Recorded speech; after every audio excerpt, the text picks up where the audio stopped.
Hi guys! So for today's video, we will discuss the systems of nonlinear equation.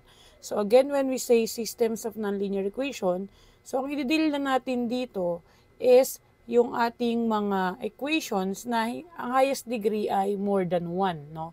So kasi kapag sinabing linear, no, yung degree lang natin is 1, no?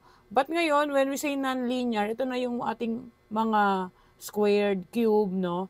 So, again, ang target lang natin sa systems of nonlinear equation is to find the solution or kailangan nating makuha yung value ni x and y.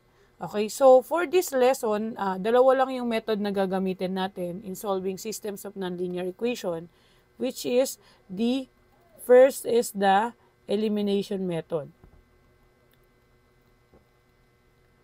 Ang next na method na gagamitin natin is the substitution. Ito lang yung dalawa natin gagamiting method, elimination and substitution. So, meron pa kasi tayong tinatawag na graphical method, pero hindi natin siya gagamitin since So for medyo our mahaba first si graphical example, method. No? we have the system of y minus x squared equals 0 and y plus x squared equals 8. Again, ang una natin gagawin is to observe the given. No? Kapag madaling i-apply sa elimination, makikita nyo na agad na may makakancel agad na variable kapag pinag-add natin yan. So, kung i-observe nyo to, minus x squared or negative x squared, ito naman positive x squared. Kapag pinag-add ko yan dalawa, negative plus positive, cancel yan or 0. Again, negative x squared plus positive x squared is 0. So, matatanggal agad natin yung x. No? So, sorry, this is, ayan, again, that is x squared. Tama pala. So, ang first step na gagawin nyo is, kopyahin muna natin sila, no? Y minus x squared equals 0. Next is y plus x squared equals 8. And then, we will add the two equation, no? Kasi nga, elimination yung gagawin natin, may makakancel agad. So, kung mapapansin natin, no, makakancel si x squared. So, ayan, tanggal na agad siya, no? Yung negative x squared plus positive x squared natin. So, matitira natin yung y dito. Y plus y is 2y. 2y. And then, cancel yung x, no? So, matitira natin equals 0 plus any operation natin. 0 plus 8, we have 8. Okay. And then, para makuha natin si y, no? Kailangan mawala si 2 dito. We will divide both sides by 2. No? So, divide both sides by 2. Okay, so, cancel yan. Matitira natin is y is equal to 8 divided by 2 is 4. So, again, ang y natin is 4. Okay. Ayan. So, kapag nakuha mo na yung value ng y, no, kailangan naman natin makuha yung value ng x. So, pipili ka na lang dyan sa dalawang equation na yan, ang pwede mong gamitin, no, para makuha natin yung ating x. So, again, halos same lang naman na yung first and second natin. Kahit pili mo na lang dyan kung anong gusto mo. For example, piliin ko yung second equation. So, ang gagawin ko, kopyahin ko lang yung second equation. No? So, y plus x squared is equal to 8. Again, ang target naman sa systems of nonlinear equation ay makuha yung solution, which is yung value ng x and y. So, since may y na tayo, no, kailangan naman natin makuha yung x. So, gayon, gagawin ko, isa-substitute ko yung y, which is 4, dito sa second equation natin, para makuha ko yung x. So, if y is equal to 4, no, substitute natin. So, since y is equal to 4, papalitan ko na ngayon si y ng 4. So, 4, then copy, plus x squared is equal to 8. Next, para makuha ko sa x squared, no, ililipat ko si 4 sa kabila. So, magiging x squared ang matitira dito equals 8. Ililipat ko si 4, magiging minus 4. Okay. So, ngayon, x squared is equal to 8 minus 4 is 4. So, x squared, kailangan x lang makuha natin, no? Extracting square root natin pareho yan. So, magiging x equals, para makuha yung x lang, kunin natin yung square root ng 4. So, square root of 4. Ayan, so x na lang. Okay. So, ang square root ng 4 is positive and negative 2. Again, basta galing sa square root, dalawa yung ating sign. We have the positive 2 and negative 2. Therefore, meron tayo dalawang x. X equals positive 2 and x equals negative 2. Okay. So, ngayon, ang solution natin, ibig sabihin, ang solution natin or the final answer is 2, positive 2, and then ang y natin is 4. And, meron pa tayong isa, we have negative 2, and ganun din yung y niya. Ang y natin is 4. Okay. So, ngayon, paano natin malalaman kung tama yung ating sagot? Pwede tayong mag-checking, no? Titingnan natin kung tama ba yung nakuha natin. For example, si 2, 4. No. Si 2 and 4, which is ang ating x ay 2, y is 4. Kung tama ba. So, kumuha ka ng kahit anong equation dyan. So, gamitin natin sa first equation.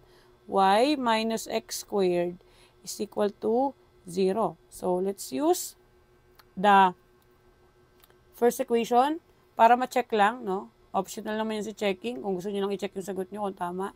So, substitute natin dito. So, ang y natin, di ba x and y yan? Ang y natin is 4. So, i-substitute ko dito sa y. So, we have 4 minus x squared. So, ang x natin ay 2. So, we have 2 squared. 2 squared is equal to 0. 4 minus 2 squared is 4. So, 4 minus 4 equals 0. So, 4 minus 4 is 0. 0 equals 0. So, check pareho. Tama lang. The same with negative 2 and 4. Kapag sinubstitute ko si negative 2 and 4 dito sa y minus x squared, ganun din. Tama rin sa sagot. Lalabas dyan. So, therefore, tama yung ating naging sagot. 2, 4 and negative 2, 4. Okay, so for our next example, we have the system of x squared plus 2x minus y plus 1 and x plus y minus 1 equals 0. So ngayon, again, observe lang ulit natin yung ating given kung meron tayong variable na ma-eliminate. No? Kung elimination. Kung wala, edi substitution yung gamitin natin. So ngayon, tingnan naman natin dito, minus y saka positive y. No? Si negative y saka si positive y, automatic makakancel yan or magiging 0 ang sagot dyan. Negative y plus y is 0. So, matatanggal na agad yung variable. Pag may natanggal na agad tayo na variable, mas madali natin siyang masosolve yung ating ating system using the elimination. So, first is copyahin mo ulit natin, no? X squared plus 2x minus y plus 1 equals 0. Next, itapat natin yung ating second, no? Tapat ko dito yung x plus y minus 1 equals 0. Again, nire-write ko lang yung x, tinapat ko na dito sa 2x, since same sila, plus y minus 1 equals 0. So, mapapansin nyo agad kapag inad natin yan, no? So, kapag inad natin yan, we have x. Ito yung ating negative y sa y, cancel na agad yan, no? Tanggal. The same with 1. 1 plus negative 1, 0 din. So, wala na rin yan, no? Okay, so matitira natin is x squared plus, since wala naman yung ka-like terms dyan, 2x plus x. Ayan, no? Dalawa yan. Pareho yung,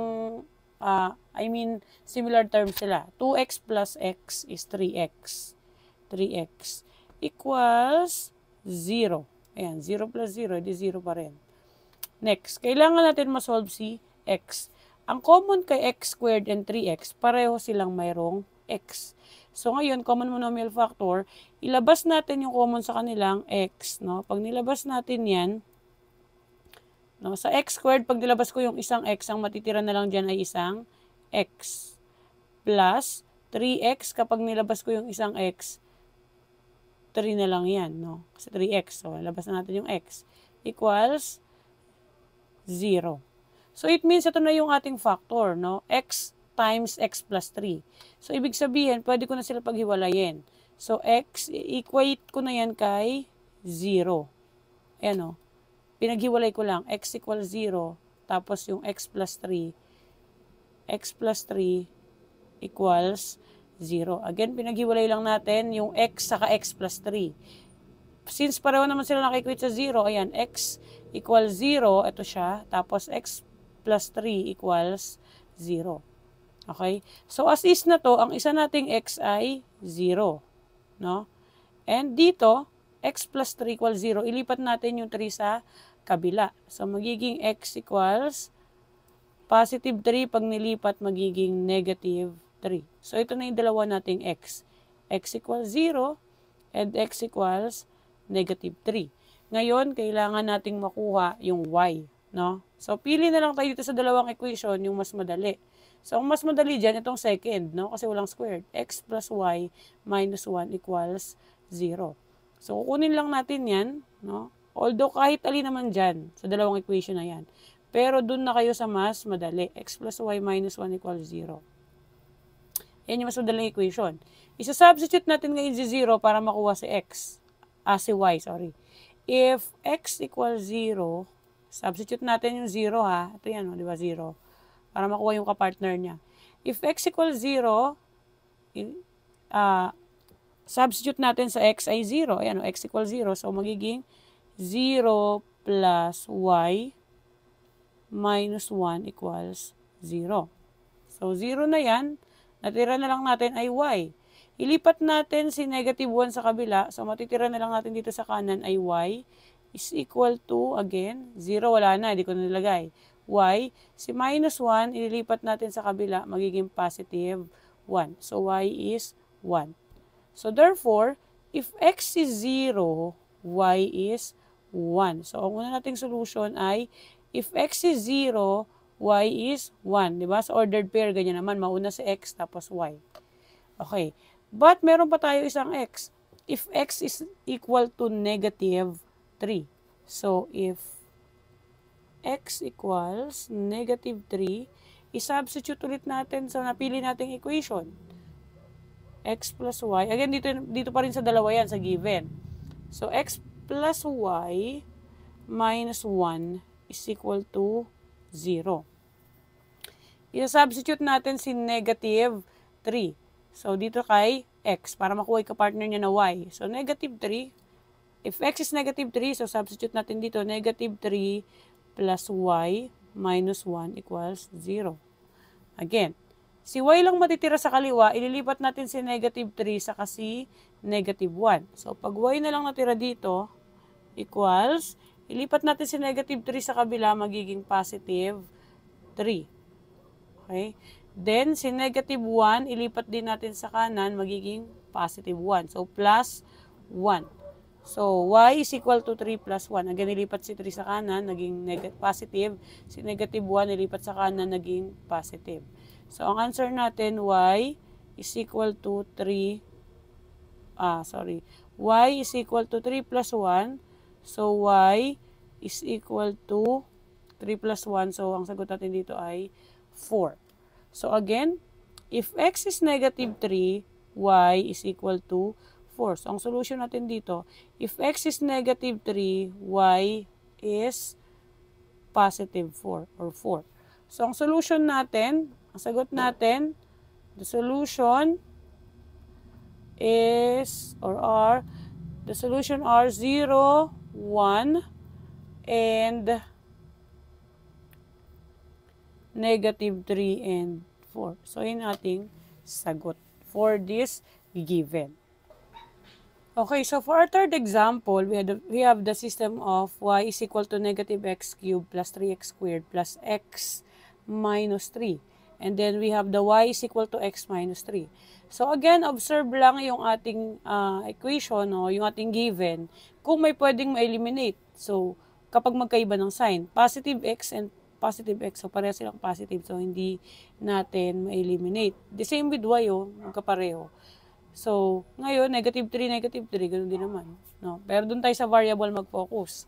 So, wala tayo dyan, kapag kaganyan yung given, wala tayo dyan ma-eliminate. So, therefore, ang gagamitin nating method dyan is substitution.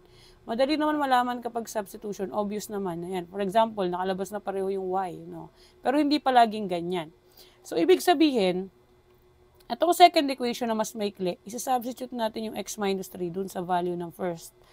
para sa isang given, no, isang solution, puro x lang makikita natin para ma-solve natin yung variable na x. So, first step is copyahin muna ulit natin yung given, no? Y, yung first equation, copyahin natin. Y is equal to negative x cubed plus 3x squared plus x minus 3. Okay. So, ngayon, si y, papalitan natin yan ng x minus 3. Kasi sabi naman dito, y is equal to x minus 3. Therefore, si y, pareho naman yung y. Papalitan ko na ngayon si y ng x minus 3. Dahil equal naman siya sa y. So, papalitan ko na to ng x minus 3. Tapos, copy lang ulit yung mga yan. So, we have negative x cubed plus 3x squared plus x minus 3. Okay. So, ngayon, again pinalitan ko lang si y ng x minus 3. Ngayon, pare-pareho na silang x. So, we can solve for x na. Okay. So, ngayon, si x minus 3, ililipat ko na lang sila lahat sa kanan para 0 na lang to. No? Kasi nga, ang i-adjust na lang natin ay si x minus 3. Pero pwede rin namang, no, para nasanay naman tayo yung kanan natin 0. So, itong lahat na to, no, itong mga term na to, ilipat natin lahat sa unahan. So, ililipat natin to ha. So, magiging negative x cubed, kapag nilipat ko yan sa kabila, magiging positive yan. So, positive x cubed. Si 3x squared, ililipat ko rin yan sa kabila. So, magiging positive 3x squared, magiging negative 3x squared. Again ha, lahat ng nandito sa kanan, ililipat ko sa kabila. Unahin na natin, bago yung x minus 3, kasi nga x cubed to eh. So, unahin natin yan. Okay.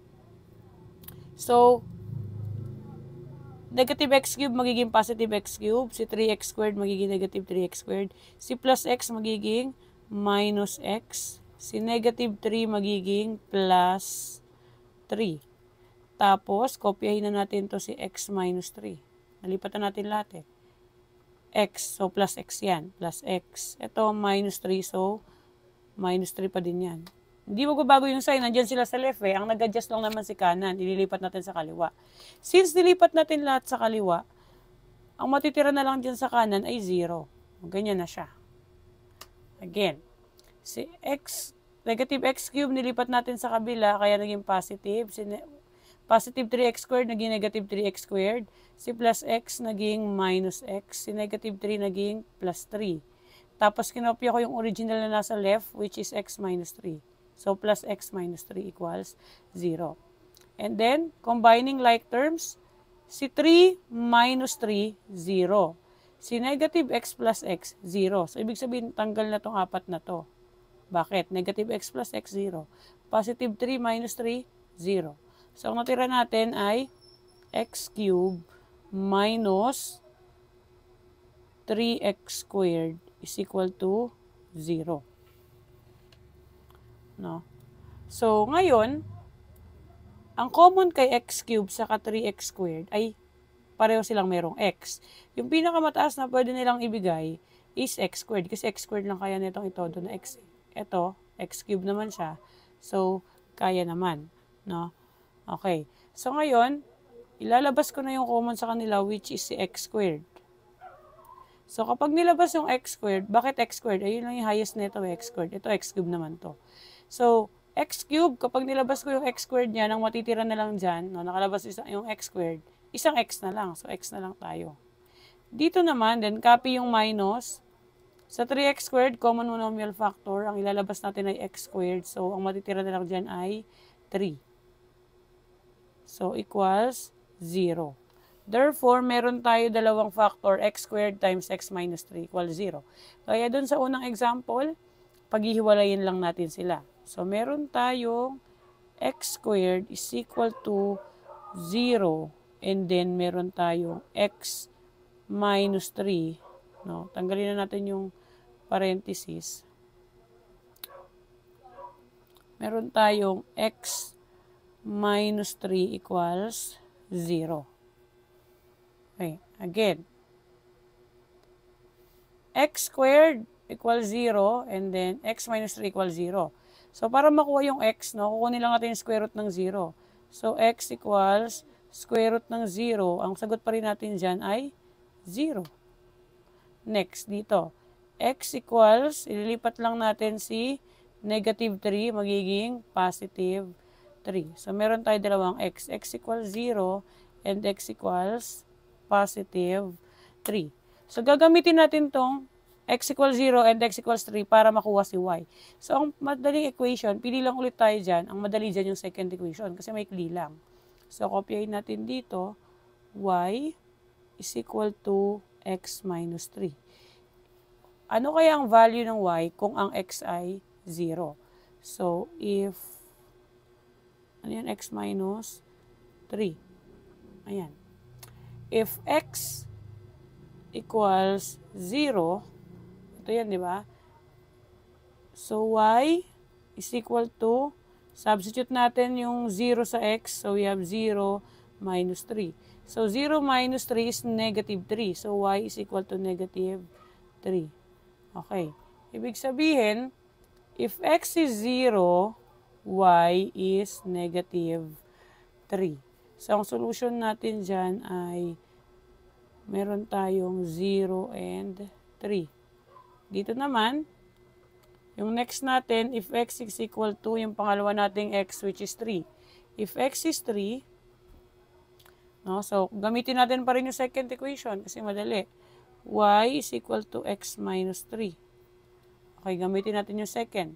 So, substitute lang natin si 3 kay x. So, we have y is equal to 3. 3 minus 3. So, y is equal to, 3 minus 3 is equal to 0. Okay, again, if x is 3, y is 0. So, ang solution, again, pag gumagawa ng solution, ordered pair pa rin yan, mauna pa rin sa x kay y. So, 3 and then 0. So, again, ang sagot natin is, yan, 0, 3, and 3 and 0. So, ganun kapag nagsasolve using substitution. So, marami pang example dyan, class. Maghanap lang kayo sa mga iba pang videos, no? Para mas matutunan nyo to. Again, ang secret lang naman dito para gumaling kayo is practice. No? Kailangan nyo mag-practice ng kayo lang talaga. So, yun lang yung video natin, no? For more, pwede nyong i-comment yung tanong nyo dyan sa comment section para at least try kong sagutan, no?